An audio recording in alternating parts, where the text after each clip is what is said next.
Doctor, son las 10:28, nos llegan preguntas y dudas y sobre todo queremos entregarle información, datos para que si usted se desplaza para el convivir tenga la información adecuada. Y esta es la idea, doctora Daza, sobre todo tomando en cuenta estos conceptos que hemos ido escuchando, y ahí tenemos una gráfica que da cuenta de el manejo, de qué hacer en caso de. Entonces ahí hay un concepto que es el caso sospechoso, doctora Paula Daza, y a ver si nos puede explicar en fácil, para la gente que nos está viendo, qué significa, por ejemplo, un caso sospechoso.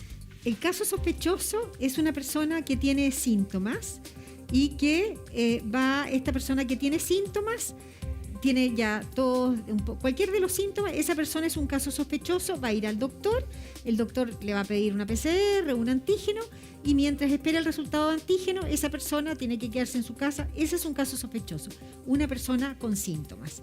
Esa persona tiene derecho a licencia, ¿cierto? Le van a dar una licencia mientras esté el resultado de su examen. Así que el caso sospechoso es cualquier persona que tiene sintomatología. Pero tengo que ir al doctor porque hoy día hay algunos test que se están vendiendo. ¿Podría ir solamente a la farmacia a comprar este test de antígeno, por ejemplo, doctora? ¿O tengo que ir sí o sí al médico?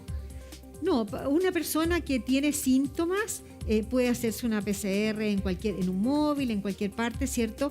Pero esa persona no va a quedar registrada. Entonces, pero para que quede registrada como un caso sospechoso, lo tiene que registrar un profesional de salud, es decir, un médico. Perfecto. Doctor Ugarte, por ejemplo, escuchábamos recién a Evelyn Matei que decía, tuve bajos síntomas producto de que estoy vacunada. ¿Eso es así? O sea, hoy día cuesta más identificar que uno tiene COVID porque los síntomas son más leves o ya, por ejemplo, habían cosas bien distintivas, como que uno perdía el olfato, el gusto, que como que uno no es clásico de un resfrío, eso, por ejemplo. ¿Todo eso ha disminuido? ¿Cuesta más identificarlo? Ha disminuido un 40% de los casos, está siendo asintomático y el 60% son sintomáticos. Una mayoría de ellos tiene síntomas leves y casos graves, por fortuna, son menores. Eso ocurre. Entonces, el problema que se produjo en Estados Unidos, en Europa, es que muchos de esos asintomáticos podían seguir contagiando. Ahí están los síntomas, entonces, caso sospechoso. Una definición, ahí está, lo decía la doctora Daza. Tiene que ir donde un profesional de salud para que lo notifique. Sí o sí, se siente mal, le duele la garganta, alguna cosita, vaya al médico. Y vamos a ver un caso confirmado, doctora Paula Daza. Ahí está, a ver si también nos traduce, nos explica también en fácil. Caso confirmado, ¿cuál es? Caso confirmado es esa persona que se hizo un examen, ya sea un PCR o un antígeno, y esa persona pasa a ser un caso confirmado. Estos exámenes hay que hacerlo en un centro de salud, ya sea un laboratorio, ya sea en un centro de salud, en estos móviles que tienen la Seremi o la atención primaria. Por lo tanto, esa persona pasa a ser un caso confirmado. Yo quiero decir, hoy día en las farmacias se venden estos autotest, ¿ya? Esa persona que se hace un autotest, ¿cierto? Y me sale positivo, esa persona es COVID positivo, pero no queda registrada dentro de el registro nacional porque salió positivo. Pero del punto de vista de las medidas, tiene que tomar las mismas medidas que toma una persona que se lo hace en un centro de salud. Doctor Ugarte, a lo largo de la pandemia hemos visto que había un denominador común, bueno, de muchas cosas, pero cuando tenemos buenas noticias, los chilenos nos relajamos. Ha habido, como ya hay un gran porcentaje, una gran mayoría de los chilenos vacunados, ¿hay relajo en que la gente vaya a la farmacia y se compre el examen? Al mismo tiempo hablábamos que la gente es más asintomática o con síntomas más leves.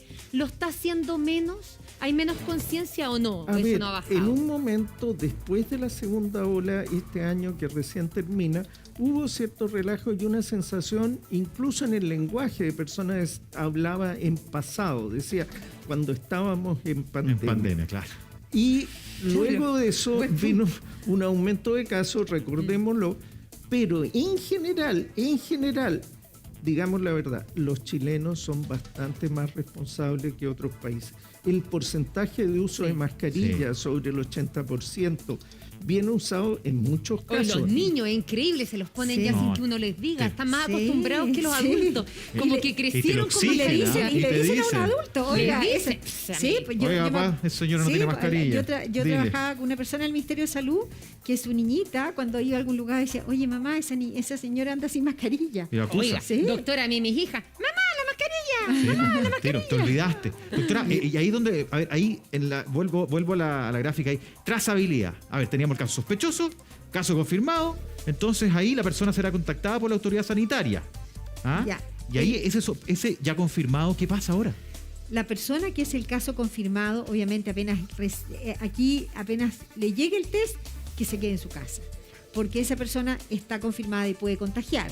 Pero esa persona sí se le va a hacer su trazabilidad y su investigación. A esa persona la va a llamar la autoridad sanitaria, le va a hacer sus recomendaciones, le va a preguntar sobre sus síntomas, le va a decir, usted le avisó a las personas que han estado con usted. O sea, va a haber un contacto entre la persona confirmada y la Seremi de Salud o la atención primaria, o sea, las personas que hacen la trazabilidad, para decirle y darle todas las indicaciones, recomendaciones y también preguntarle su estado de salud, porque esa persona a lo mejor está en su casa y está con dificultad respiratoria y le va a recomendar irse a algún lugar. Quiero recordar que el aislamiento se puede hacer en domicilio, pero también están las residencias sanitarias. Siguen estando las residencias, que son para personas que no pueden hacer un aislamiento seguro en sus casas. Exacto. Sigamos con la siguiente lámina, precisamente a propósito del aislamiento, cuando tienen el examen de PCR de antígeno positivo. Las personas que tienen un examen, hay dos situaciones. Uno es una persona que está con síntomas. Ya, yo empiezo con un poquito de dolor de cabeza, me tomo el examen y me sale positivo a las 48 horas. El día 0 es desde el día que inicio los síntomas. Ahí tengo que estar 7 días aislados.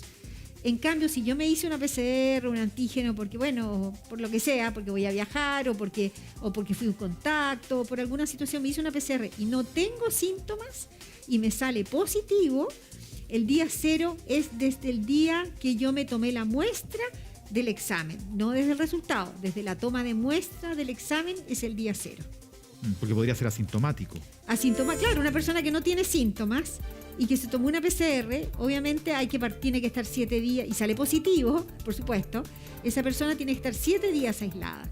¿Cuándo parte ese día? El día 0 es desde que se tomó la muestra de PCR o de antígeno. Perfecto. Doctora Paula Daza, gracias por acompañarnos. Sabemos que se tiene que ir, doctor Sebastián Ugarte, parte de la familia. El buenos días a todos. Muchas gracias por aclararles las dudas a la gente y sobre todo buenos consejos para los que se van a ir de vacaciones, para los que están. Sí. Doctores, muchas gracias. Que les vaya muy bien. Solamente cerrar y decir que hoy día más que nunca necesitamos la colaboración de todos. La gente está cansada, llevamos 2 años con esta pandemia, pero en la medida que todos entendamos que seguimos con este virus, que puedan seguir aumentando los casos, nos testeemos si tenemos síntomas, nos quedemos resguardados, evitemos reuniones sociales masivas y nos vacunemos.